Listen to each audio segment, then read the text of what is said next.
Good morning students. आज हम discuss करेंगे सब्जेक्ट पैथोलॉजी। सब्जेक्ट पैथोलॉजी में हम आज यूनिट स्टार्ट करने जा रहे हैं जिसका नाम है disturbances in body fluids and electrolyte imbalance. इस यूनिट में हम डिस्कस करेंगे कि बॉडी फ्लूइड्स एंड इलेक्ट्रोलाइट का इम्बैलेंस हो जाने की वजह से कौन कौन सी कंडीशन बॉडी में अराइज होती है। बॉडी फ्लूइड्स को बनाने के लिए मेनली वाटर का रोल रहता है। तो हम डिस्कस करेंगे पहले वाटर के बारे में कि वाटर कितना परसेंट हमारी बॉडी में प्रेजेंट रहता है और कहाँ कहाँ पर प्रेजेंट रहता है और हमारी लाइफ के लिए ये कितना इम्पोर्टेंट रहता है। तो बात करते हैं वाटर के बारे में।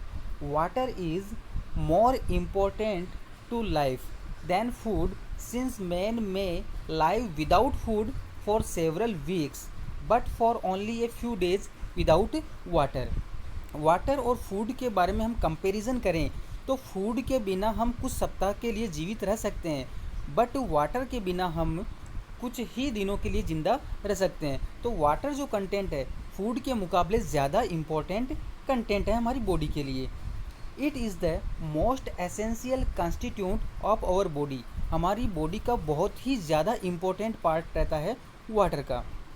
अब बात करते हैं कि कितना परसेंट वाटर हमारी बॉडी में प्रेजेंट रहता है। तो एवरेज 70 केजी पर्सन मानते हुए 70 केजी भार का व्यक्ति मानते हुए उसमें हम वाटर कंटेंट की बात करें तो 50 से 70% तो क्या प्रेजेंट रहता है, उसमें वाटर प्रेजेंट रहता है। अब ये 50 से 70% कहाँ कहाँ डिस्ट्रीब्यूटेड रहता है, तो 50 से 70% वाटर कंटेंट का 70 से 80% तो कहाँ प्रेजेंट रहेगा, सॉफ्ट टिश्यू के अंदर, और 20% कहाँ प्रेजेंट रहेगा, बोन्स के अंदर प्रेजेंट रहता है। मतलब हम 70 केजी भार का जो व्यक्ति है उसमें टोटल वाटर कितना रहता है, 50 से 70% वाटर। उसका 50 से 70% वाटर का 70 से 80% कहाँ प्रेजेंट, सॉफ्ट टिश्यू में, और 20% कहाँ प्रेजेंट है, बोन में। अब बात करते हैं distribution of water in body, कि बॉडी में कहाँ कहाँ डिस्ट्रीब्यूट रहता है वाटर कंटेंट। तो मेनली दो मेजर कंपार्टमेंट रहते हैं, extra cellular fluid and intra cellular fluid. वहाँ ये डिस्ट्रीब्यूट रहता है water content. Extra cellular fluid का मीन्स होता है कि water present outside the cell, cell के बाहर जो वाटर प्रेजेंट है उसे हम एक्स्ट्रा सेलुलर फ्लूइड बोलते हैं। और इंट्रा सेलुलर फ्लूइड से बोलेंगे कि सेल के अंदर जो वाटर कंटेंट प्रेजेंट है उसे हम इंट्रा सेलुलर फ्लूइड बोलेंगे। तो एक्स्ट्रा सेलुलर फ्लूइड के एग्जांपल है interstitial spaces, blood plasma, lymph, CSF and aqueous humour of eye. ये एक्स्ट्रा सेलुलर फ्लूइड की कैटेगरी में आते हैं। Considering an average of 60% of body weight contribute by water, an adult of 70 kg has the total water of 42 litre. एक 70 kg भार का जो व्यक्ति है उसमें 50 से 70% वाटर कंटेंट प्रेजेंट रहता है, तो उसका परसेंटेज निकालें तो कितना, 42 लीटर की 70 kg व्यक्ति के अंदर 42 लीटर पानी प्रेजेंट रहता है। टोटल बॉडी वेट कितना, 70 kg। Total water in the body, body के अंदर टोटल वाटर कितना, कि 70 kg का एवरेज कितना, 60% जो वाटर कंटेंट प्रेजेंट रहता है तो उसका कितना हो गया, 42 लीटर। ठीक है, नेक्स्ट बात करते हैं intra cellular fluid. Intra cellular fluid के अंदर वाटर कंटेंट कितना, 28 लीटर। एक्स्ट्रा सेलुलर फ्लूइड के अंदर वाटर कंटेंट कितना, 14 litre. Water present in the body is never plain water but has electrolyte dissolve in it. Water जो हमारी body में present रहता है वो सादा पानी नहीं रहता है, प्लेन वाटर नहीं रहता है, उसके अंदर इलेक्ट्रोलाइट मिक्सड रहते हैं उस वाटर के अंदर। When the body loses water it loses electrolyte as well. अगर हमारी बॉडी से वाटर कंटेंट का लॉस होता है तो उसके साथ साथ इलेक्ट्रोलाइट का भी लॉस होगा। मीन्स वाटर अगर निकल रहा है बॉडी से तो इलेक्ट्रोलाइट भी निकलेगा, क्योंकि हमारी बॉडी में जो वाटर प्रेजेंट है वो प्लेन वाटर नहीं है, उसमें इलेक्ट्रोलाइट डिजॉल्व है।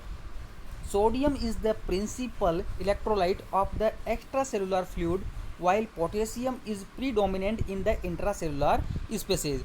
सोडियम और पोटेशियम की हम बात करें दोनों इलेक्ट्रोलाइट है। तो सोडियम तो कहाँ प्रेजेंट रहता है, एक्स्ट्रा सेलुलर फ्लूइड के अंदर, एंड पोटेशियम जो है वो इंट्रा सेलुलर स्पेस के अंदर प्रेजेंट रहता है। The disturbances of haemodynamic system can be grouped into 3 categories. हमारी बॉडी फ्लूइड्स एंड इलेक्ट्रोलाइट का जब इम्बैलेंस होता है तो उनसे होने वाले कंडीशन को अलग अलग कैटेगरीज के अंदर डिस्क्राइब्ड किया गया है। तो first is disturbances in body fluids. अगर बॉडी फ्लूइड का डिस्टर्बेंसेस हो रहा है तो कौन कौन सी कंडीशन एराइज होगी? एडिमा। एडिमा मीन्स बॉडी में वाटर कंटेंट है वो प्रेजेंट है, बहुत ज़्यादा हो गया तो एडिमा की कंडीशन एराइज होगी। Second is dehydration.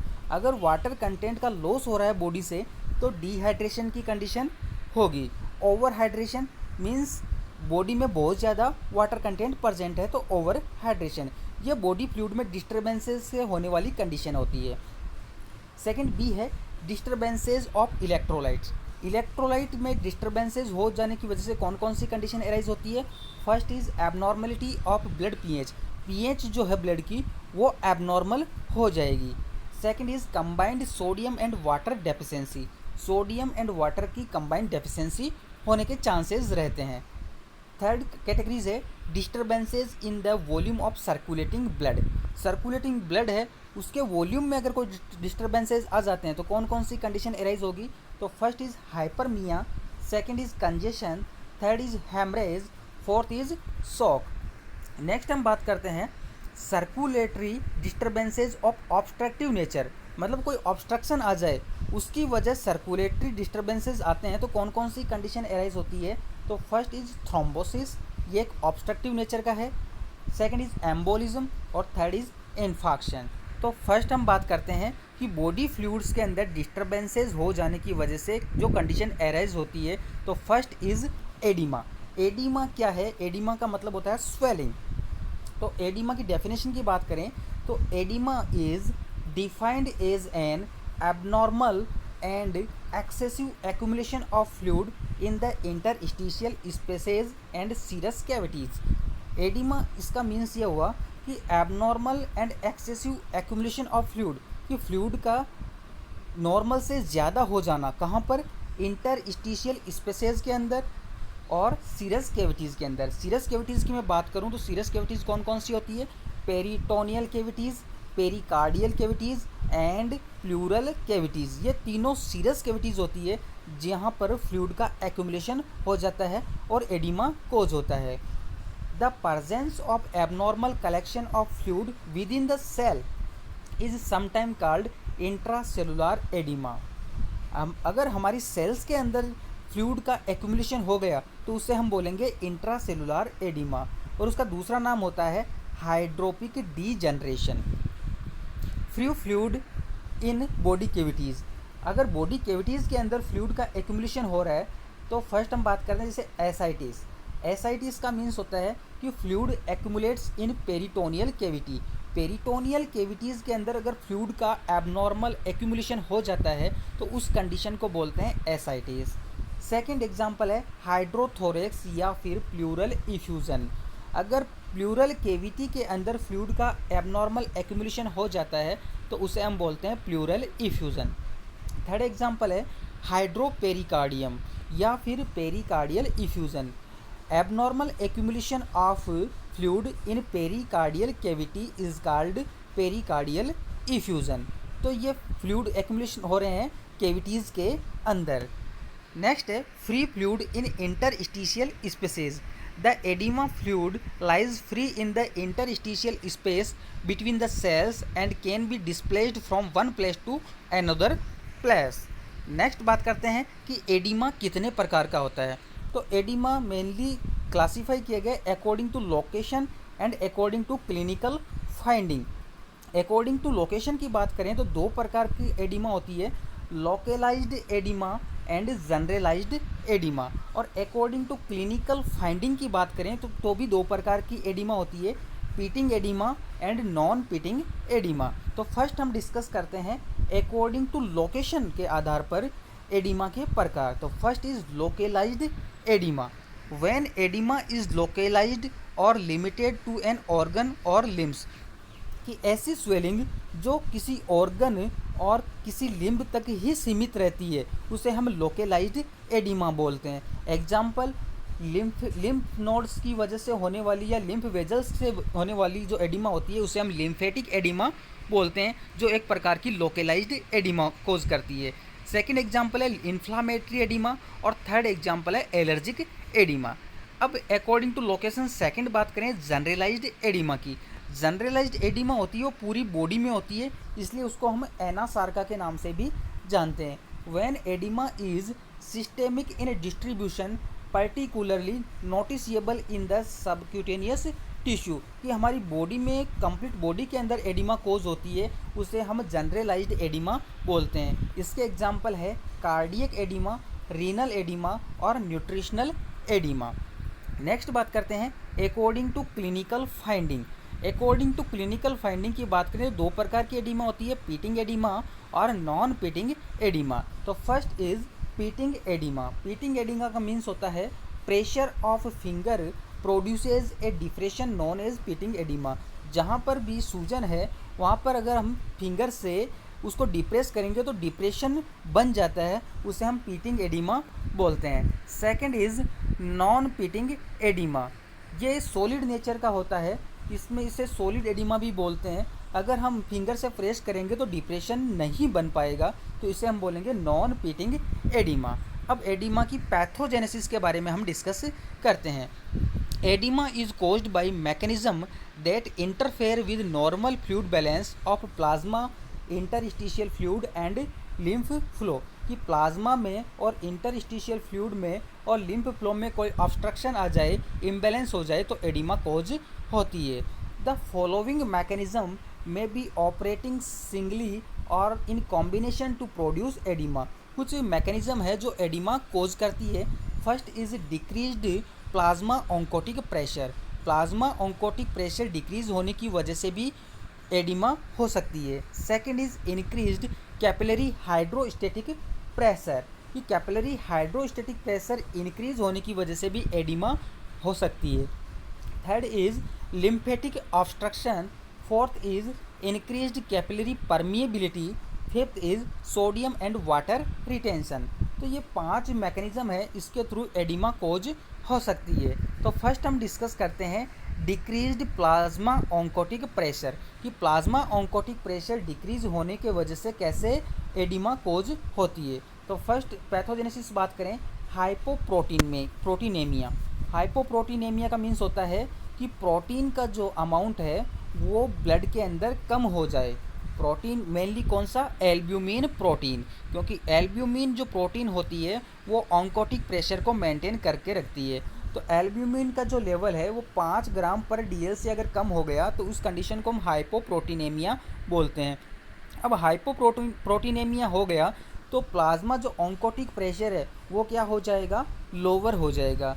This result in increased outward movement of fluid from the capillary वाल। कैपिलरी जो वाल है ब्लड वेजल से, उससे आउटवर्ड मूवमेंट होगा किसका, फ्लूइड का। फ्लूइड कैपिलरी वाल से बाहर आ जाएगा इंटरस्टिशियल स्पेस के अंदर, और क्या कोज करेगा, एडिमा कोज करेगा।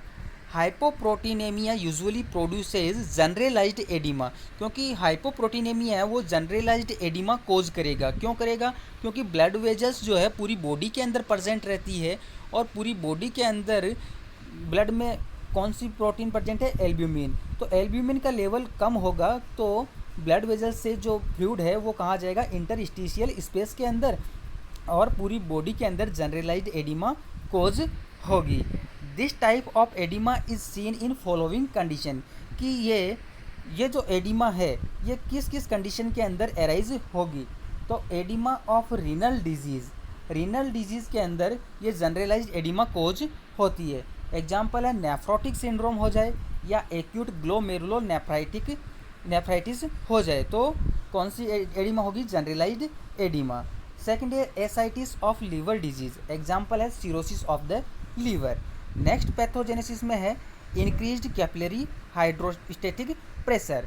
कैपिलरी हाइड्रोस्टेटिक प्रेशर इंक्रीज हो जाएगा तो एडिमा कैसे कोज होगी। Hydrostatic pressure is the pressure that is exalted by a fluid at equilibrium at a given point within the fluid due to the force of gravity, कि capillary hydrostatic pressure increase हो जाएगा तो fluid जो है वो outside movement करेगा interstitial space की ओर। Hydrostatic pressure increases in proportion to depth measured from the surface because of the increasing weight of fluid exerting downward force from the above, कि इंक्रीज होगा hydrostatic pressure at the venular end. जो venules रहती है वहाँ पर hydrostatic pressure increase होगा तो क्या करेगा, फ्लूइड आउटवर्ड मूवमेंट करेगा और कहाँ चला जाएगा, इंटरस्टिशियल स्पेस की तरफ, और क्या कोज करेगा, एडिमा कोज करेगा। एग्जाम्पल की बात करें तो oedema of cardiac disease, cardiac disease के अंदर जो एडिमा हो रही है तो वो क्या कोज करेगी, हाइड्रोस्टैटिक प्रेशर इंक्रीज होने की वजह से होती है। एग्जाम्पल है कंजेस्टिव कार्डियक फेलियर, सेकंड है कंस्ट्रक्टिव पेरिकार्डाइटिस, सेकंड एग्जाम्पल है ascites of liver disease, example है लीवर सिरोसिस। अब बात करते हैं लिम्फेटिक ऑब्स्ट्रक्शंस की वजह से एडिमा कैसे कोज होती है। Normally the interstitial fluid in the tissues spaces escape by way to lymphatics, obstructions to outflow of these channels causes localized edema known as lymph edema. अगर लिम्फेटिक वेजल्स के अंदर कोई ऑब्स्ट्रक्शन आ जाएगा तो इंटरस्टिशियल स्पेस का fluid lymphatic vessels में नहीं जा पाएगा तो लोकलाइज्ड एडिमा कोज करेगा। एग्जाम्पल है inflammation of lymphatics in filariasis result in lymphoedema of scrotum and legs, condition elephantiasis. अगर लिम्फेटिक वेजल्स के अंदर कोई ऑब्स्ट्रक्शन आ गया, कोई इन्फ्लामेशन हो गया तो लिम्फ वेजल्स के अंदर फ्लूइड नहीं जा पाएगा और वो फ्लूइड जहाँ पर इन्फेक्शन है और जहाँ पर ऑब्स्ट्रक्शन है वहीं पे वो फ्लूइड एक्यूमुलेट हो जाएगा और उस कंडीशन को हम बोलेंगे लोकलाइज्ड एडिमा। फोर्थ पैथोजेनेसिस में है increase capillary permeability when the endothelium of the capillaries wall is damaged, कि जो कैपिलरी की वॉल वो डैमेज्ड हो जाए किसी टॉक्सिन्स और केमिकल्स की वजह से या फिर हिस्टामिन्स की वजह से, तो कैपिलरी की वॉल है वो क्या होगा, उसमें वेजो डायलेशन होगा और वेजो डायलेशन होगा तो कैपिलरी की परमिएबिलिटी है वो बढ़ जाएगी। क्यों बढ़ेगी, क्योंकि एंडोथीलियल सेल्स के बीच में गैप जो है वो बढ़ जाएंगे और गैप बढ़ेंगे तो क्या होगा, leading to leakage of plasma proteins into interstitial space. तो उस एंडोथीलियम से जहाँ पर वो क्या हुआ, वेजो डायलेशन हुआ तो उसकी परमिएबिलिटी बढ़ी तो ब्लड से वो ब्लड प्लाज्मा और फ्लूइड जो है वो ब्लड वेजल से कहाँ जाएंगे, इंटरस्टिशियल स्पेस के अंदर, ठीक है, और क्या कोज करेंगे, एडिमा कोज करेंगे। नेक्स्ट है सोडियम एंड वाटर रिटेंशन। अगर बॉडी के अंदर excessive retention of sodium and water with decreased renal excretion occur via stimulation of intrinsic and renal hormonal mechanism, extra renal mechanism and ADH mechanism. ये कुछ mechanism है जैसे intrinsic renal hormone mechanism, extra renal mechanism और ADH mechanism. ये अगर fails हो जाए तो सोडियम एंड वाटर का रिटेंशन होगा जो कोज करेगा एडिमा। तो इन मैकेनिज्म को हम अलग से डिस्कस कर लेते हैं। तो फर्स्ट मैं बात करूं एक्स्ट्रा रीनल हार्मोनल मैकेनिज्म की, ठीक है। एक्स्ट्रा रीनल हार्मोनल मैकेनिज्म में क्या होगा, अगर बॉडी में हाइपोवोलेमिया की कंडीशन एराइज हो रही है, मतलब बॉडी में फ्लूइड कम है और बीपी लो है, तो क्या होगा, एंजियोटेंसिनोजन एंजाइम सिक्रेट होगा लीवर के थ्रू। वो एंजियोटेंसिनोजन जो एंजाइम है वो कन्वर्ट होगा एंजियोटेंसिन फर्स्ट के अंदर। एंजियोटेंसिन फर्स्ट में कन्वर्ट होगा किस एंजाइम की प्रेजेंस में, रेनिन एंजाइम की प्रेजेंस में, जो जक्स्ट्रा ग्लोमेरुलर सेल सिक्रेट करती है। तो एंजियोटेंसिनोजन कन्वर्ट होगा एंजियोटेंसिन फर्स्ट के अंदर और एंजियोटेंसिन फर्स्ट कन्वर्ट होगा एंजियोटेंसिन सेकंड के अंदर। एंजियोटेंसिन सेकंड में कन्वर्ट करने वाला कौन है, एंजियोटेंसिन कन्वर्टिंग एंजाइम जो कैपिलरी ऑफ लंग्स सिक्रेट करती है। अब ये एंजियोटेंसिन सेकंड क्या करेगा, हाइपोथैलेमस को स्टिमुलेट करेगा, जो थ्रस्ट सेंटर है उसको स्टिमुलेट करेगा, तो थ्रस्ट एंड ड्रिंकिंग को बढ़ाएगा, मतलब बार बार प्यास लगेगी और पानी पिएंगे तो बीपी बढ़ेगी और एडिमा कोज होगा। नेक्स्ट ये एंजियोटेंसिन सेकंड सीवीएस को स्टिमुलेट करेगा और वेजो कॉन्स्ट्रिक्शन करेगा, जो भी क्या करेगा, बीपी को बढ़ाने का काम करेगा। थर्ड ये एंजियोटेंसिन सेकंड क्या करेगा, एल्डोस्टेरोन के स्टिमुलेशन को बढ़ाएगा, तो सोडियम एंड वाटर रिटेंशन को बढ़ाता है, जो बीपी को भी इंक्रीज करता है और एडिमा को भी इंक्रीज करता है। नेक्स्ट मैकेनिज्म है इंट्रिंसिक रीनल मैकेनिज्म। अगर हाइपोवोलेमिया हो रहा है तो स्टिमुलेट आर्टेरियल बैरो रिसेप्टर, आर्टेरी के अंदर जो बैरो रिसेप्टर प्रेजेंट है वो स्टिमुलेट होंगे, जो वेजोमोटार सेंटर को स्टिमुलेट करेंगे, जो क्या करेंगे, सिंपैथेटिक आउटफ्लो को बढ़ाने का काम करेंगे और रीनल इस्चेमिया की कंडीशन एराइज होगी। रीनल के अंदर इस्चेमिया होगा, रीनल के अंदर ब्लड कम मात्रा में पहुंचेगा तो ग्लोमेरुलर फिल्ट्रेशन रेट है वो कम हो जाएगी, और ग्लोमेरुलर फिल्ट्रेशन रेट कम होगी तो सोडियम का एक्सक्रीशन कम होगा, और सोडियम का एक्सक्रीशन कम होगा तो वाटर का एक्सक्रीशन भी कम होगा, और वाटर का रिटेंशन बढ़ जाएगा, और वाटर का रिटेंशन बढ़ेगा बॉडी के अंदर तो एडिमा कोज होगी और बीपी बढ़ जाएगी। नेक्स्ट थर्ड मैकेनिज्म है एडीएच मैकेनिज्म। एडीएच मैकेनिज्म जो है एडीएच हार्मोन बढ़ने की वजह से होता है। जब हाइपोवोलेमिया की कंडीशन बॉडी में एराइज होगी, लो बीपी की कंडीशन बॉडी में एराइज होगी, तो क्या करेगी, पोस्टीरियर पिट्यूटरी जो है एडीएच हार्मोन का सिक्रेशन बढ़ा देगी। एडीएच हार्मोन का सिक्रेशन बढ़ेगा तो increase reabsorption of water in renal tubules. Renal tubules जो है कलेक्टिंग डक्ट है, वहाँ से वाटर का रीएब्जॉर्प्शन बढ़ा देगी और वाटर का रिटेंशन बढ़ने लग जाएगा, और वाटर का रिटेंशन बढ़ेगा तो सोडियम एंड वाटर का रिटेंशन बॉडी में रहेगा और एडिमा और बीपी बढ़ जाएगी। नेक्स्ट बात करते हैं clinical profile of oedema. Clinical profile of oedema में फर्स्ट है cardiac oedema. Cardiac oedema it is caused by congestive cardiac failure. ये cardiac oedema congestive cardiac failure की वजह से होती है। इसमें क्या होगा, accumulation of fluid is seen in lower extremities and serous cavities. Cardiac oedema के अंदर जो फ्लूइड का एक्यूमुलेशन है वो lower extremities and serous cavities के अंदर होता है। सेकेंड है renal oedema. It is seen in nephrotic syndrome and acute glomerulonephritis. Renal oedema जो है वो नेफ्रोटिक सिंड्रोम डिजीज़ और एक्यूट ग्लोमेरुलोनेफ्राइटिस डिजीज़ के कारण होती है। और ऐसी एडिमा जो है रीनल एडिमा है जो है वो मोस्टली हमारी बॉडी के हर पार्ट्स के अंदर दिखाई देती है। थर्ड है pulmonary oedema. It is caused bye increased vascular permeability. Pulmonary जो एडिमा है वो वेस्कुलर परमिएबिलिटी बढ़ने की वजह से होती है। It is caused by left sided cardiac failure. Left sided cardiac failure, mitral stenosis and after cardiac surgery की वजह से पल्मोनरी एडिमा कोज होती है। Fourth is cerebral oedema. Cerebral oedema में क्या होता है, it is the life threatening oedema of brain. It is seen in brain infarction, कि ब्रेन के अंदर कोई इन्फाक्शन हो गया, नेक्रोसिस की कंडीशन हो गई, या ब्रेन के अंदर कोई इन्फेक्शन हो गया या ट्यूमर्स हो गया तो सेरेब्रल एडिमा कोज होती है। तो ये था एडिमा के बारे में। ठीक है, नेक्स्ट क्लास में हम पढ़ेंगे नेक्स्ट डिजीज़ के बारे में जो